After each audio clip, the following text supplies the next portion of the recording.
तो अमेरिका और ईरान एक बार फिर से दुनिया की नजरें इन पर टिकी हैं। ऐसा लग रहा है कि तनाव अपने चरम पर पहुंच चुका है और इसकी तपिश, देखिए, पूरी दुनिया महसूस कर सकती है। तो चलिए समझते हैं कि आखिर चल क्या रहा है। तो सबसे बड़ा सवाल, क्या अमेरिका ईरान का ये जो तनाव है, ये खत्म होने वाला है? क्या वाकई में दशकों से चली आ रही ये दुश्मनी खत्म हो सकती है? हम सब शांति की उम्मीद कर सकते हैं क्या? चलिए आज इसी सवाल का जवाब ढूंढने की कोशिश करते हैं। दिलचस्प बात यह है कि हाल ही में पर्दे के पीछे से कुछ ऐसे सिग्नल मिल रहे हैं, कुछ ऐसे संकेत जो इशारा कर रहे हैं कि शायद हालात बदल रहे हैं। मतलब अमेरिकी प्रशासन की तरफ से जो बातें आ रही हैं और जो बड़े बड़े इंटरनेशनल एक्सपर्ट्स कह रहे हैं, उससे तो यही लगता है कि दोनों देश अब शायद युद्ध के रास्ते से पीछे हटना चाहते हैं। पर क्या ये इतना आसान है? लेकिन देखिए, आज जो कुछ भी हो रहा है ना, उसे समझने के लिए हमें थोड़ा सा पीछे जाना होगा, इतिहास में। आखिर ये दुश्मनी इतनी इतनी गहरी क्यों है? चलिए इसकी जड़ तक चलते हैं।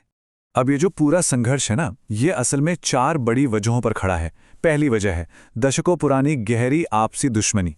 दूसरा, ईरान का न्यूक्लियर प्रोग्राम, जिस पर हमेशा से एक बड़ा सवालिया निशान रहा है।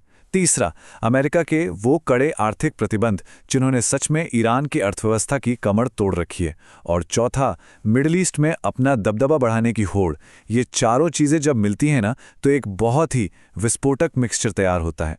अब कई लोगों को लग सकता है कि भाई ये तो हजारों मील दूर हो रहा है, इसका हम पर क्या असर पड़ेगा? लेकिन सच तो ये है कि इसका सीधा असर हम सबकी अर्थव्यवस्था और जेब पर पड़ता है। चलिए देखते हैं कैसे। इस पूरी कहानी का जो सेंटर पॉइंट है ना, वो है स्ट्रेट ऑफ हॉर्मुज।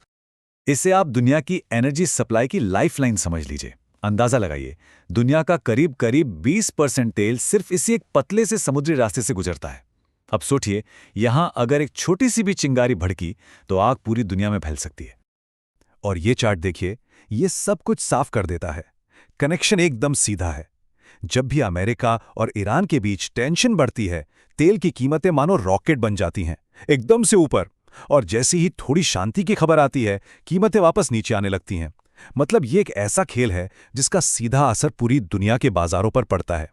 और देखिए, बात सिर्फ तेल तक ही सीमित नहीं है, इसका असर बहुत गहरा होता है। ग्लोबल शेयर मार्केट में उथल-पुथल मच जाती है। भारत जैसे देश जो तेल इंपोर्ट पर बहुत ज़्यादा निर्भर हैं, उनकी इकॉनमी पर भारी दबाव पड़ता है।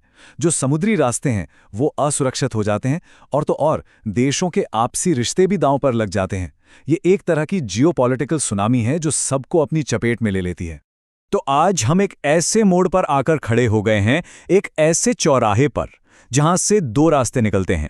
एक रास्ता जाता है शांति की तरफ और दूसरा तबाही की तरफ। तो आइए देखते हैं कि आगे क्या हो सकता है। तो देखिए, पहला रास्ता है डिप्लोमेसी का, बातचीत का।